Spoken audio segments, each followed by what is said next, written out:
How do you make a game that not only interests but involves your players?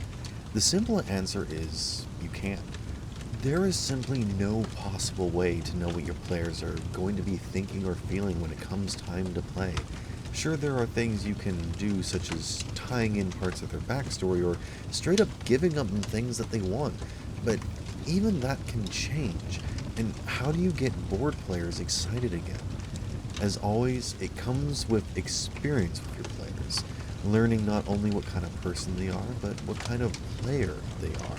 For the most part, people tend to play a similar character or role even in different classes, races, or game settings. When you learn how people want to play, you can already plan for how to make them happy and keep them coming back. But is this the same thing as actual involvement? Sure, you can just give people what they want. It's not easy to make people happy, but sometimes it feels easier to relent and let people do whatever they feel like. It's this kind of defeatist attitude that causes so many game masters to give up on running games altogether. Either we survive long enough to become the crotchety old farts where they don't allow anything, or we give up and let the chaos consume everything. The solution is actually not balancing these aspects or fighting against your players for their respect and attention. It is, in fact, the things you don't let your players have that intrigues them.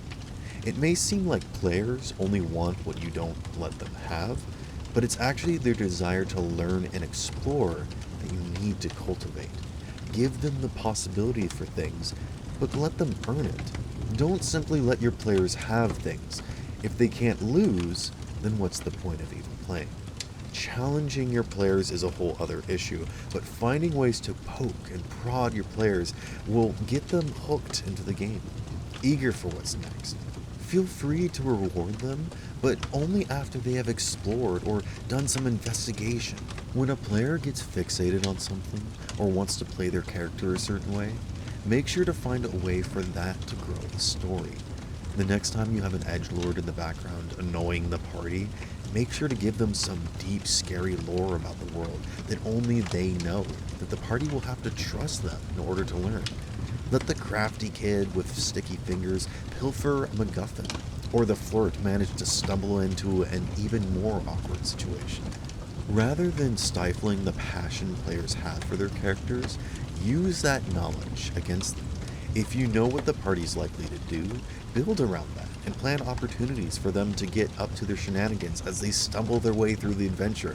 After all, it's not about the intricacies and poetic moments that the game master plans ahead for, but what the players manage to find.